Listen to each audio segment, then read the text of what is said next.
Ah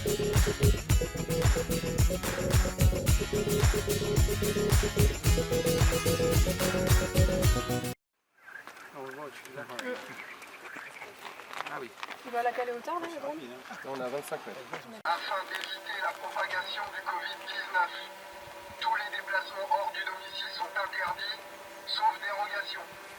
Tout contrevenant s'expose à une amende de 135 €.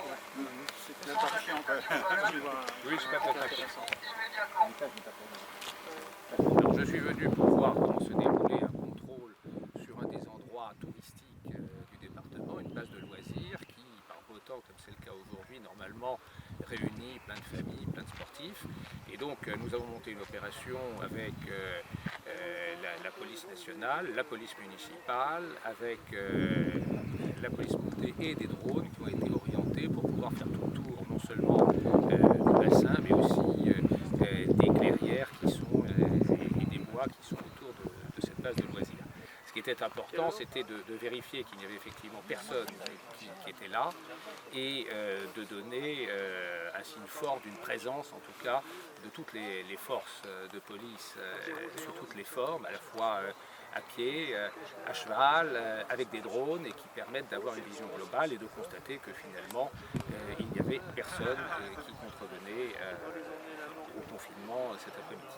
Aujourd'hui, on se rend compte que le fort dispositif qui a été mis en œuvre, la forte communication qu'il y a eu ces derniers jours a porté ses fruits, puisqu'effectivement il y a eu une verbalisation tout à l'heure de notre côté de cette base, mais que nous n'avons rencontré personne ni au bord de la partie aquatique, ni dans les bois ou les clairières. Et donc, en tout cas, ceux qui avaient leurs habitudes à cette saison sur ce lieu touristique assez remarquable ont compris qu'il valait mieux rester chez soi, que c'était le meilleur moyen de se préserver.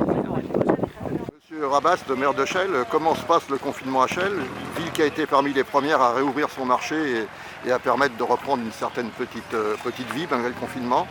Écoutez, ça se passe aussi bien que possible parce qu'effectivement le confinement c'est une mesure nécessaire, mais forcément ça pèse sur la vie de tout à chacun. Mais à Chelles, les choses se passent bien. Comme vous pouvez le voir aujourd'hui, on a fait des contrôles sur les bords de Marne avec la police nationale en lien avec le préfet et tout se passe bien. Il y a effectivement très peu de monde. Je pense que le message est bien passé. Et vous me parliez du marché il y a quelques instants. Le marché ce matin a accueilli plus de 1000 personnes et dans d'excellentes conditions de sécurité avec gel hydroalcoolique à l'entrée et à la sortie, une régulation des flux à l'intérieur et globalement voilà, des clients satisfaits et un petit commerce qui se porte bien. Il n'y a pas de problème avec les populations jeunes dans les périphéries de Chelles?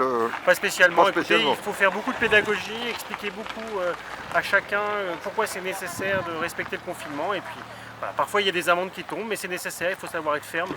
Quand les messages d'information sont passés, il faut aussi être capable d'appliquer les sanctions. Merci beaucoup. Voilà. Bon, nous sommes aujourd'hui sur une opération donc menée avec la préfecture de Seine-et-Marne. On a assisté à un volet qui était un petit peu répressif autour de la base de loisirs de Vers. Et vous, alors quelle est votre mission aujourd'hui? Alors le service départemental d'incendie et de secours est plutôt sur une mission de sensibilisation du public. Nous ne sommes pas du tout là pour de la répression, nous souhaitons juste communiquer avec la population pour leur donner les bons gestes à adopter dans le cadre de ce confinement et donc essayer de les convaincre à retourner dans leur habitation en termes de confinement. Mes collègues sur place ont rencontré peu de personnes en fait aujourd'hui sur les bords de Marne, ce qui prouve que les gens respectent le confinement et on ne peut que les féliciter et faire en sorte que ça se poursuive jusqu'à la fin de cette crise. Ouais. Justement, que font les sapeurs-pompiers lorsqu'ils croisent des personnes qui se baladent ou qui flânent le long des bords de Marne? Écoutez, ils s'en approchent tranquillement, bien sûr avec la politesse qui doit être présente et qui nous caractérise. Et on prend contact avec eux pour leur demander ce qu'ils font là et après on essaye de leur faire comprendre qu'il ne faut pas qu'ils restent à se promener sur le bord de Marne et plutôt rentrer chez eux dans le cadre du confinement. Voilà. Par rapport aux autres jours, aux autres week-ends, en tout cas avec le beau temps, c'est globalement bien respecté? Oui, c'est globalement bien respecté. On croise peu de personnes. Mes collègues sur les minutes qui ont suivi ont croisé très peu de personnes sur les bords de Marne et quand ils ont été en contact avec eux, la relation a été excellente et les personnes font demi-tour pour rentrer chez elles. C'est des opérations, sortir un bateau comme ça et mobiliser du personnel, c'est des opérations que vous faites régulièrement en Seine-et-Marne? Non, c'est pas une action régulière, mais voir ces temps un peu exceptionnels, il faut que chacun prenne une petite part pour lui, pour sensibiliser tout le monde, puisqu'il en va de la sécurité et de la santé de tout le monde.